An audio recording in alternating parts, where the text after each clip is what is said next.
Prenons nos Bibles dans 2 Rois 20, 12 à 19. Nous lisons la parole du Seigneur.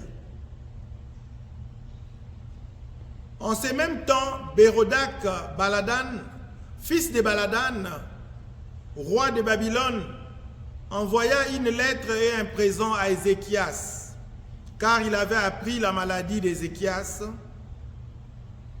Ézéchias donna audience aux envoyés et il leur montra les lieux où étaient ces choses des prix, l'argent et l'or, les aromates et l'huile précieuse, son arsenal et tout ce qui se trouvait dans ses trésors. Il n'y eut rien qu'Ézéchias ne leur fit voir dans sa maison et dans tous ses domaines. 14. Ésaïe le prophète vint ensuite auprès du roi Ézéchias.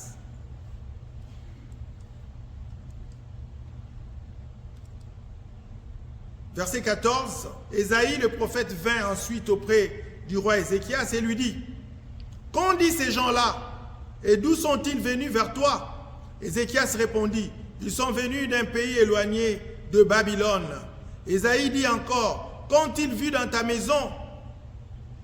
Ézéchias répondit: ils ont vu tout ce qui est dans ma maison. Il n'y a rien dans mes trésors que je ne leur ai fait voir. Alors Ésaïe dit à Ézéchias: écoute la parole de l'Éternel. Verset 17. Voici, les temps viendront où l'on emportera à Babylone tout ce qui est dans ta maison et ce que tes pères ont amassé jusqu'à ce jour. Il n'en restera rien, dit l'Éternel. Verset 18. Et l'on prendra de tes fils qui seront sortis de toi, que tu auras engendrés, pour en faire des eunuques dans le palais du roi de Babylone. Verset 19 enfin. Ézéchias répondit à Ésaïe: la parole de l'Éternel que tu as prononcée est bonne. Et il ajouta: n'y aura-t-il pas de paix et sécurité pendant ma vie? Parole du Seigneur. Bien-aimés dans le Seigneur, aujourd'hui, nous allons partager cette portion de l'Écriture de 2 Rois 20, 12 à 19. Le thème que j'ai retenu, que je vous propose, est le suivant: ils ont tout vu dans ma maison. Notre thème est intitulé: ils ont tout vu dans ma maison. Avant toute chose, bien-aimés, j'aimerais vous dire que dans mon sermon d'aujourd'hui, je voudrais vous parler de la discrétion et de l'humilité dans la vie du chrétien. Car ces deux vertus, sont d'une importance capitale dans la vie et les manquer pourrait occasionner des dégâts incommensurables dans la vie d'une personne, de ses dépendants et même d'une nation, comme c'est le cas ici avec le roi Ézéchias, qui en a payé les prix les plus forts. Sans plus tarder, bien-aimés, nous allons dans notre vif du sujet. Ils ont tout vu dans ma maison. C'est notre thème. 2 Rois chapitre 20, verset 12. Le verset 12, bien-aimé, nous dit: Bérodak Baladan, roi de Babylone, cherchait des alliés pour son pays contre la Syrie, et il envoya une lettre et un cadeau à Ézéchias par ses ambassadeurs ou représentants. Ayant appris que Ézéchias était malade, il saisit cette occasion pour lui témoigner sa compassion, son amitié. Jusque-là, tout se passe très bien, il n'y a aucun problème. Bien-aimés dans les Seigneurs, à l'époque de l'écriture que nous lisons, il y avait une grande puissance qui s'appelait Assyrie. L'Assyrie, c'était la grande puissance de la région. L'Assyrie, c'était les pays qui assujettissaient les autres pays dans les alentours. Et les autres pays, notamment Babylone, voulait se protéger contre le joug d'Assyrie, parce que peu avant, le royaume de Babylone était occupé par l'Assyrie.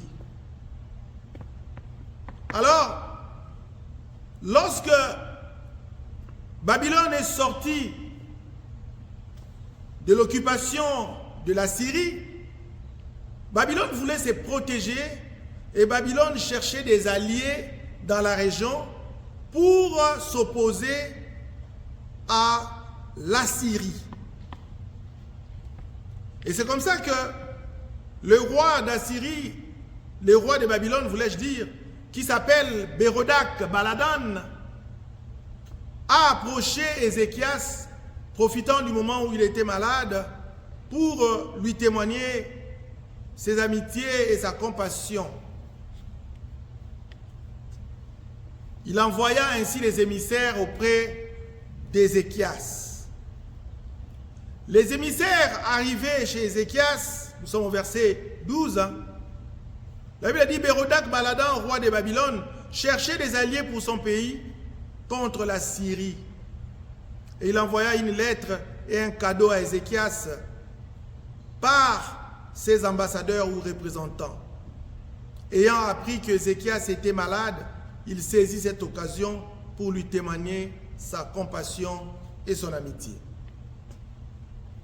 Bien-aimés, comme nous venons de le dire, jusque-là, tout se passe bien. Il n'y a pas de souci. Au verset 13, nous lisons, Ézéchias donna audience aux envoyés et leur montra les lieux où étaient ces choses de prix, l'argent et l'or, les aromates et l'huile précieuse, son arsenal et tout ce qui se trouvait dans ses trésors. Il n'y eut rien qu'Ézéchias ne leur fit voir dans sa maison et dans tous ses domaines. Le roi Ézéchias, qui était malade, à qui Dieu a ajouté 15 ans, va recevoir les émissaires qui viennent de, je m'excuse, qui viennent de Babylone. Les ayant reçus bien aimés dans son palais, ces émissaires lui ont présenté un présent ou un cadeau et devaient parler avec lui. Et je ne sais pas ce qu'ils étaient dit, mais l'objet de ce voyage, de cette visite était de pouvoir convaincre le roi Ézéchias afin qu'il fasse alliance avec Babylone pour contrer l'influence assyrienne ou de la Syrie. Mais je ne sais pas, bien-aimé dans le Seigneur, piqué par je ne sais quelle mouche, le roi Ézéchias va aller au-delà de l'ordre du jour de cette visite. Ézéchias va recevoir ses représentants de Babylone, ou les ambassadeurs, comme on les appelle, et il va leur faire visiter les richesses du pays.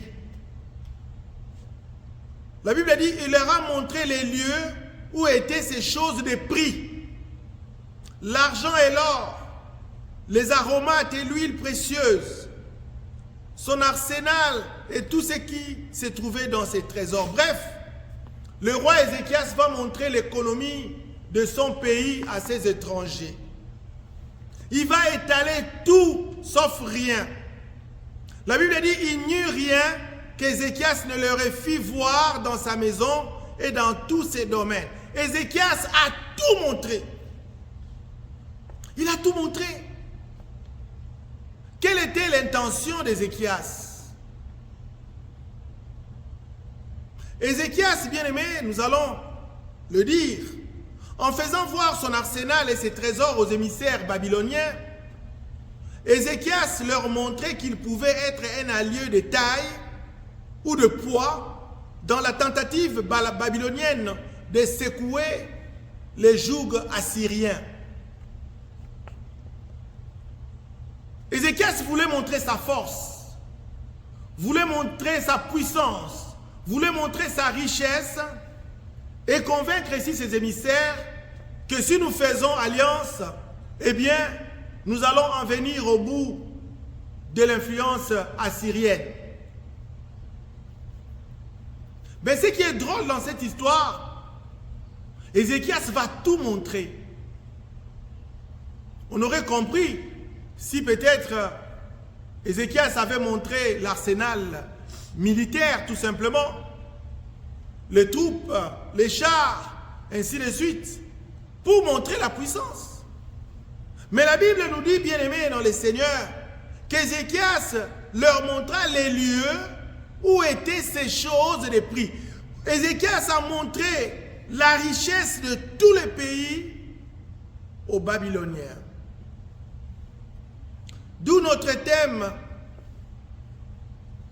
qui est intitulé « Ils ont tout vu dans ma maison ». Ils ont tout vu dans ma maison.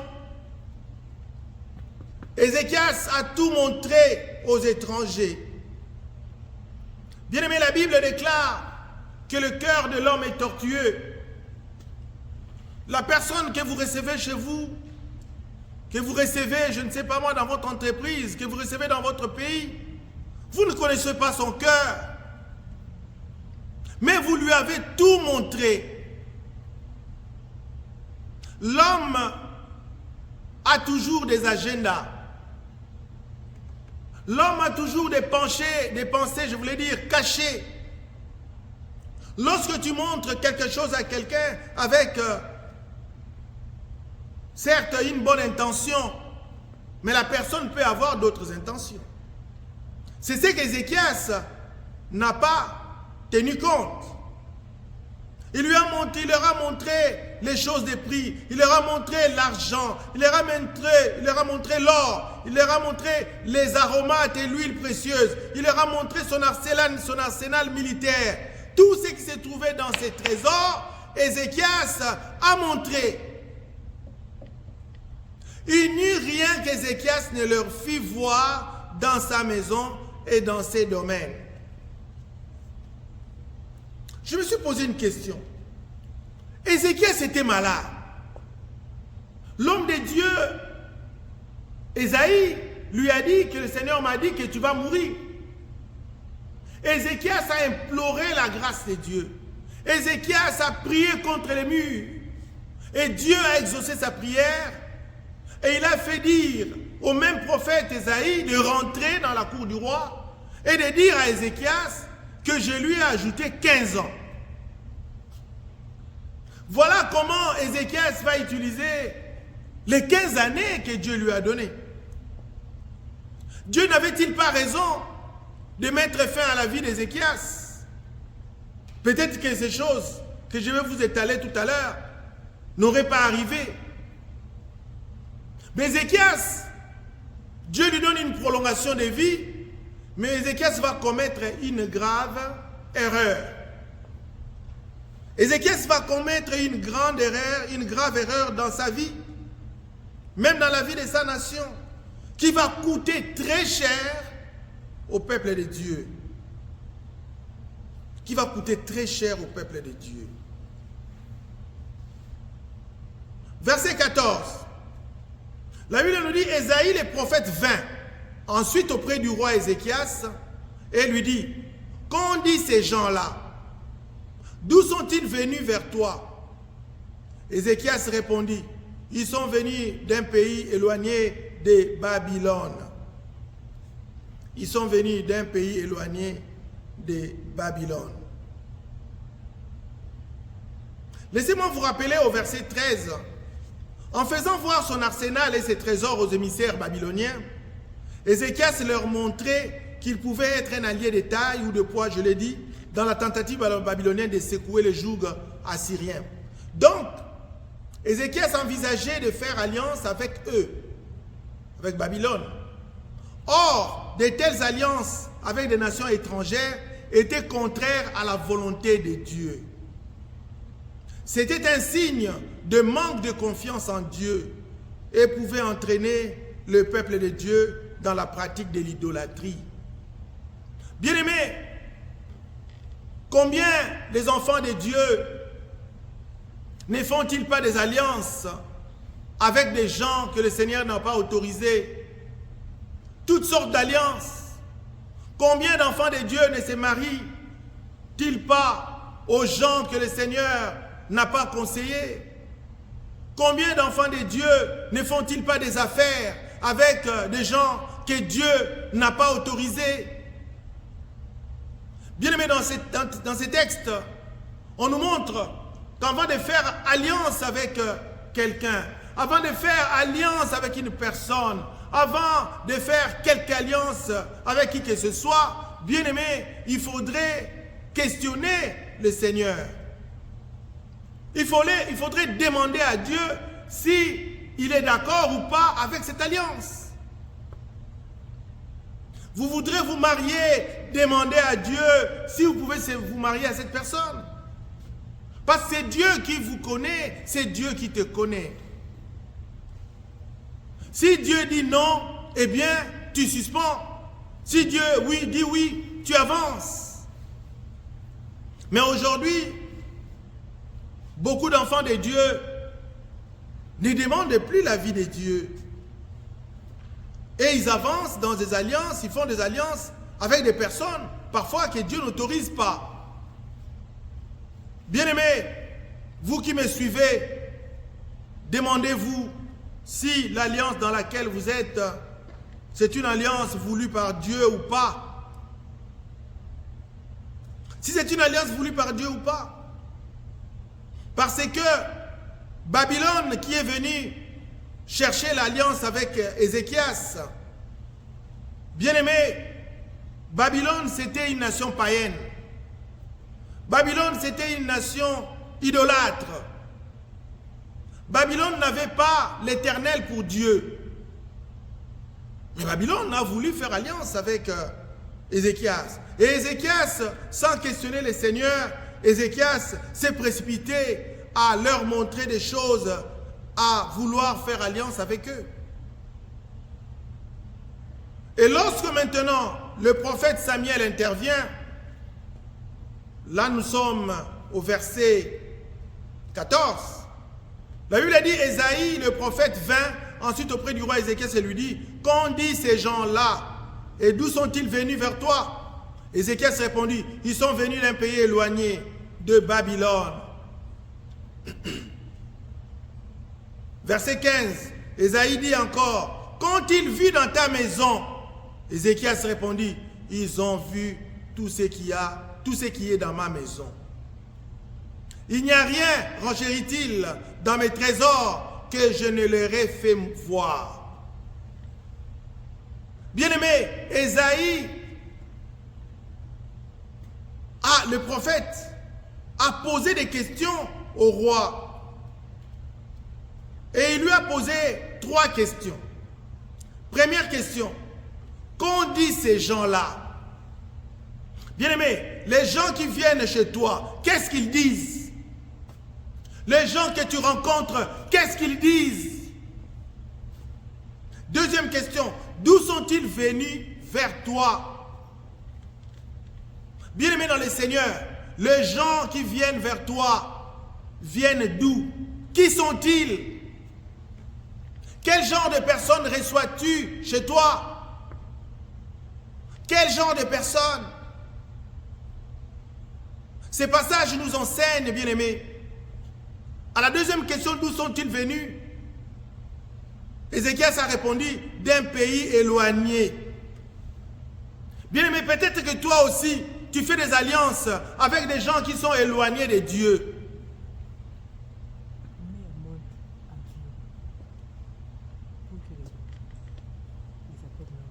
Peut-être que tu fais des alliances avec des gens qui sont éloignés de Dieu.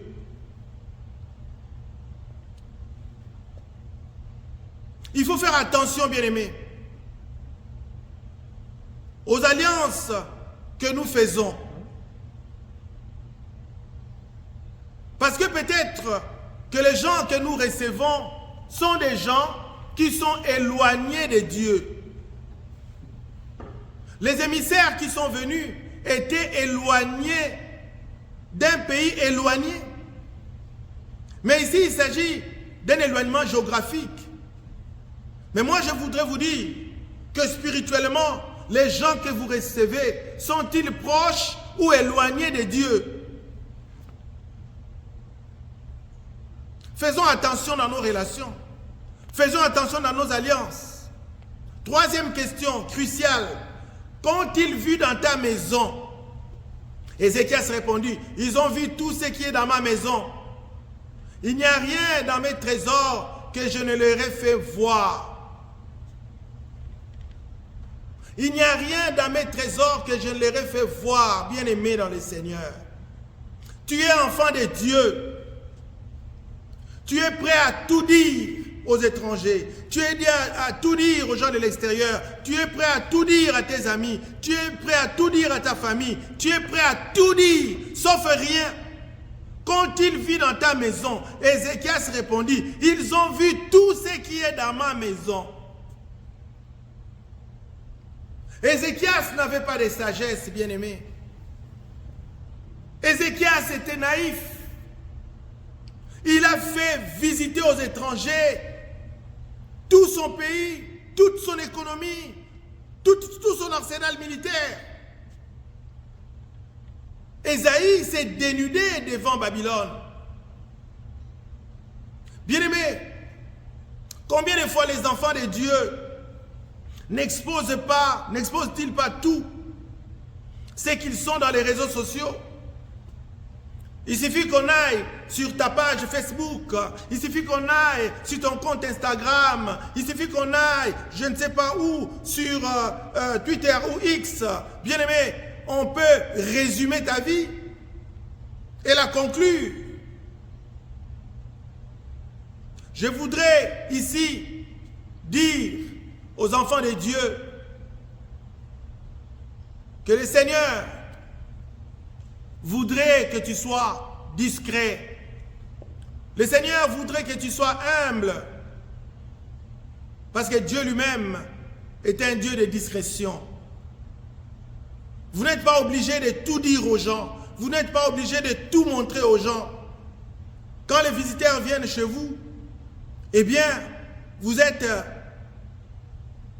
c'est pas moi, pressé à tout leur dire. Voilà ce que je suis, voilà là où je travaille, voilà ce que je gagne, voilà ce que j'ai recommandé, voilà ce que... Pendant que ces gens-là ne vous ont rien dit de leurs secrets. Bien-aimés, l'une des forces du peuple japonais, c'est la discrétion. J'ai lu quelque part que lorsque vous parlez avec un Japonais, lui, il ne parlait pas que 10% du temps et vous risquez de prendre 90% du temps. Les Japonais étaient un peuple réservé. Les Japonais étaient un peuple discret. Mais si nous regardons ce qu'ils font des grandes choses.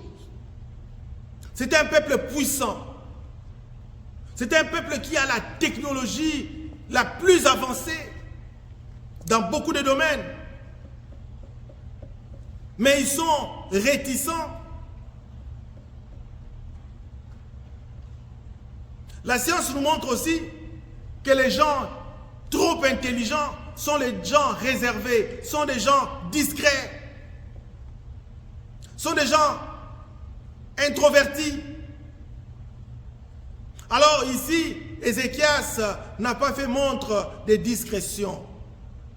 Et il n'a pas fait montre aussi d'humilité. Parce que l'une des choses qui fait que beaucoup de personnes puissent exposer leurs richesses, puissent exposer leur personnalité, puissent exposer leurs avoirs, c'est aussi l'orgueil. C'est pour qu'on vous considère, c'est pour qu'on sache qui vous êtes. Alors que vous donnez, je ne sais pas moi, la possibilité à l'ennemi de pouvoir vous avoir, de pouvoir vous attaquer. 3 questions du prophète Ésaïe à Ézéchias. Qu'ont dit ces gens-là? D'où sont-ils venus vers toi? Qu'ont-ils vu dans ta maison? Et je me suis questionné, pourquoi Ésaïe a posé ces 3 questions? Ésaïe était un homme de Dieu. Quand il est venu, il a posé exactement ces questions-là. Ézéchias répond, ils ont tout vu. Ils ont tout vu dans ma maison. Bien-aimé, lorsque l'ennemi aura tout vu dans ta maison, sache qu'il peut tout faire aussi contre toi. Aujourd'hui, bien-aimé, dans le monde moderne, la recherche militaire reste un domaine secret pour plusieurs pays. Ce qu'on publie dans les revues scientifiques, ce ne sont que des recherches, comment je peux dire, désuètes ou dépassées. Mais les vraies recherches, les vrais résultats des recherches, on ne le publie pas tout de suite. On publie ce qui est dépassé. Pour que quand l'ennemi viendra en guerre contre vous, vous puissiez le surprendre. Mais Ézéchias n'avait pas cette sagesse. Bien-aimé, il faut faire attention à qui vous parlez. Il faut faire attention à qui vous faites visiter vos avoirs, à qui vous dites vos secrets. Ce qui a fait que Samson dans la Bible soit anéanti, c'était l'indiscrétion. Samson a dit ses secrets à Delilah. Samson lui a dit, Samson ne savait pas qu'il était espionné. On lui a envoyé Delilah et Samson a dit ses secrets à Delilah. Et ça lui a coûté trop cher. Il a perdu sa vision. Il est mort à cause de ça. Ézéchias ici a détruit l'avenir de sa nation à cause de l'indiscrétion. Verset 16 à 18. Ici, nous allons voir du verset 16 à 18 les conséquences de l'indiscrétion du roi Ézéchias. Je vais vite. Alors Ésaïe dit à Ézéchias, verset 16, « Écoute la parole de l'Éternel. Voici les temps viendront où l'on emportera à Babylone tout ce qui est dans ta maison et ce que tes pères ont amassé jusqu'à ces jours. Il n'en restera rien, dit l'Éternel.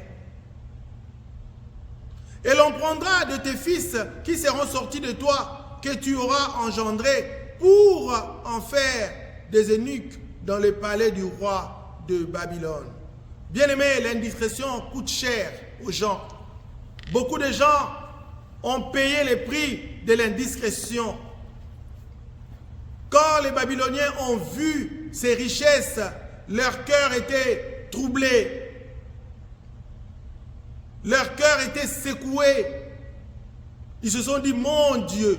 Pourtant, toute cette richesse-là qu'Ézéchias montrait, c'était des richesses que les rois précédents, avant le précédent, avaient amassées pour son pays.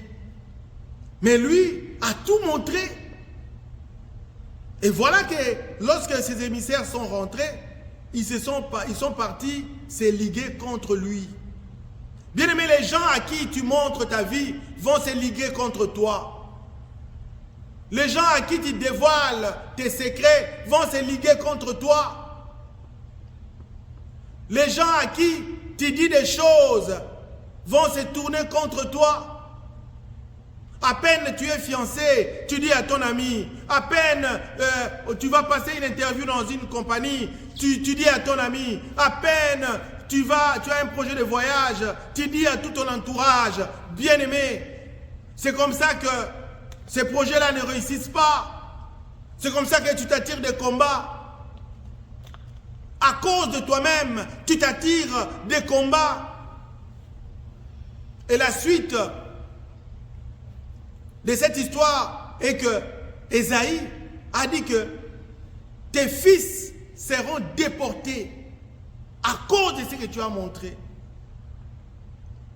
Bien-aimé, personne n'avait obligé à Ésaïe de montrer ses richesses. Personne ne t'oblige de dire aux gens ce que tu as. Personne ne t'oblige de dire aux gens ce que tu es. Personne. Mais quelle mouche te pique? Tu n'as jamais de secret. Tu dévoiles tout. Tu dis tout. Bien-aimé, c'est pourquoi tu t'attires des combats inutiles.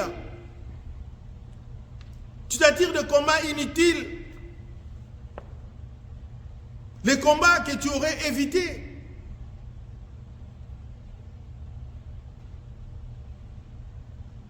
Et le verset 17, c'est une prédiction de l'exil ou de la déportation babylonienne du peuple de Dieu. Et vous savez que les enfants d'Israël sont partis en déportation en Babylone pendant plusieurs années. Pendant plusieurs années, ils ont souffert là-bas. Verset 19. L'une des choses positives de ces récits est l'humilité du roi Ézéchias. Malgré cette reproche farouche, je dirais, du prophète Ésaïe, au verset 19, on dit ceci. Ézéchias répondit à Ésaïe, la parole de l'Éternel que tu as prononcée est bonne. Quand j'ai lu ce verset, j'ai dit, quelle bonne parole était là? On lui a reproché farouchement. On lui a dit, pourquoi tu as fait ça? Pourquoi tu as dit ça? Pourquoi tu as réussi ces gens? Pourquoi tu leur as montré toute sa richesse, toute la richesse? Et voilà la conséquence qui s'en suivra. Mais ici, au verset 19, Ésaïe dit, la parole de l'Éternel que tu as prononcée est bonne. Ézéchias a respecté la parole de l'homme de Dieu. Ézéchias a respecté le Seigneur. Il a accepté la sentence. Il a accepté ce que l'homme de Dieu lui a dit.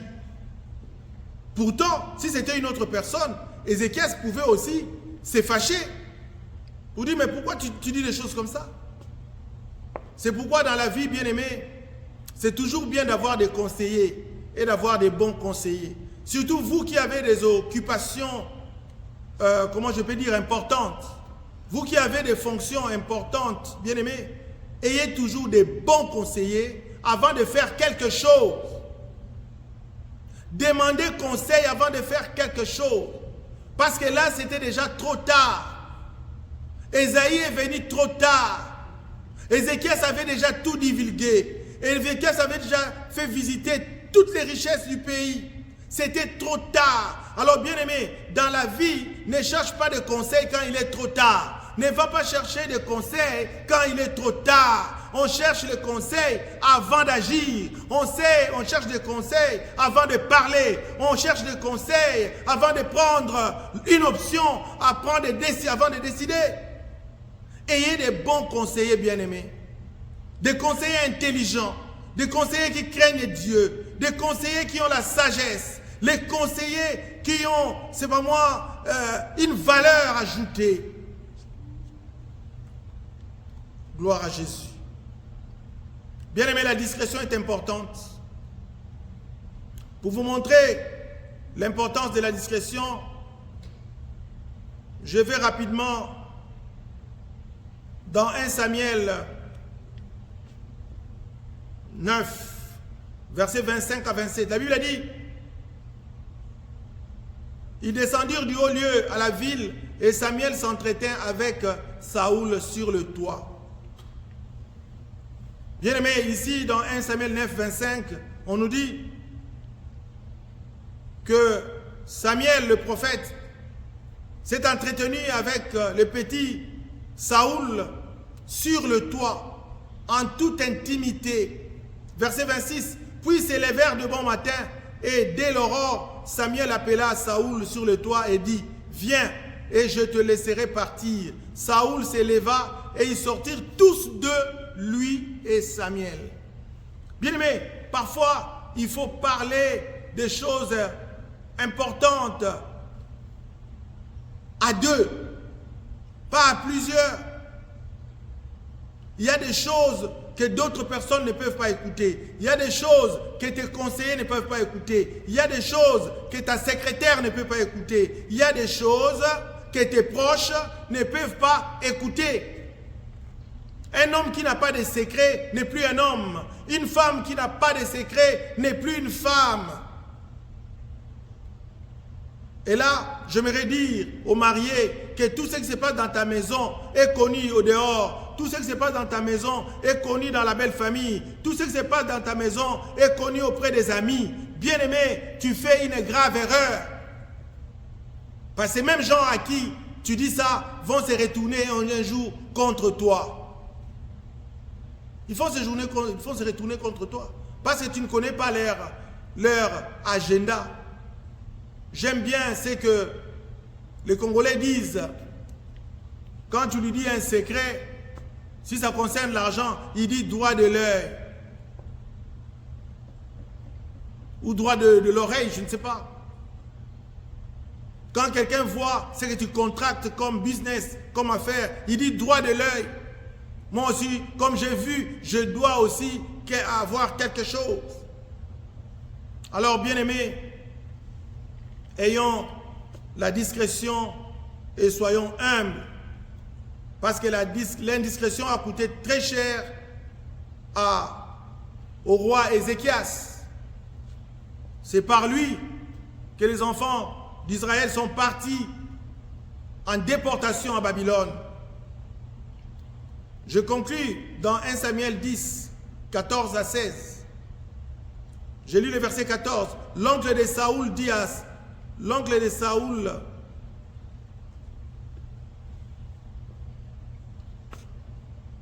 son serviteur. L'oncle de Saoul dit à Saoul et à son serviteur, je m'excuse. Où êtes-vous allés? Saoul répondit, cherchez les ânesses, mais nous ne les avons pas aperçus. Et nous sommes allés vers Samuel. Verset 15. L'oncle de Saoul reprit. Raconte-moi donc ce que vous a dit Samuel. Raconte-moi donc ce que vous a dit Samuel. Bien-aimés, les gens de notre entourage chercheront toujours à savoir ce qui se passe en secret dans ta vie, ce qui se passe dans ton travail, ce qui se passe dans ton mariage, ce qui se passe dans tes projets. Ils chercheront toujours à savoir. Verset 16. Et Saoul répondit à son oncle, il nous a rassuré que les ânesses étaient retrouvées. Et il ne lui dit rien de la royauté dont avait parlé Samuel. Le prophète Samuel avait dit au petit Saoul que tu auras la royauté. Mais Saoul était sage. Le petit Saoul était averti par le prophète Samuel que ce que je te dis, ne dis à personne. Bien-aimé, il y a des choses que tu ne peux dire à personne. Il y a des projets qu'il ne faut pas dire aux gens. Il y a des mouvements qu'il ne faut pas dire aux gens parce que ces gens-là peuvent te porter préjudice. Galates 3.1. Enfin, bien-aimé, j'atterris en disant ceci. Dans Galates, chapitre 3, verset 1er, la Bible dit « Ô Galates, dépourvus de sens, qui vous a fasciné, vous, aux yeux de qui Jésus a été peint comme crucifié. » J'aime une autre version qui dit « Ô Galates, dépourvus de sens, qui vous a ensorcelé ?» Bien-aimé, qui t'a ensorcelé pour dire tous tes secrets aux autres? Qui t'a ensorcelé? Qui t'a envoûté pour étaler toute ta vie dans les réseaux sociaux? Qui t'a ensorcelé? Qui t'a fasciné, bien-aimé? Et c'est comme ça que tu as des combats maintenant. C'est comme ça qu'on t'envoie des flèches facilement. Parce que le diable n'a pas toujours l'information. Notre Dieu est omnipotent. Notre Dieu est omniprésent. Notre Dieu est omniscient. Mais le diable n'est pas omniscient. Il ne connaît pas des choses qui se passent dans ta vie si toi-même, tu ne les révèles pas. Alors, bien-aimés dans le Seigneur, soyons prudents. Désormais, deviens discret et sois humble. Car le roi Ézéchias a commis cette imprudence d'être indiscret et ça lui a coûté trop cher. ils ont tout vu dans ma maison. Je ne voudrais pas que toi, tu puisses reprendre cette phrase plus tard, qu'ils ont tout vu dans ta maison. Il y a des choses que les invités peuvent savoir et il y a des choses que les invités ne peuvent pas savoir. Que Dieu vous bénisse, bien-aimés dans le Seigneur. Que Dieu bénisse sa parole. Nous inclinons nos têtes dans la prière.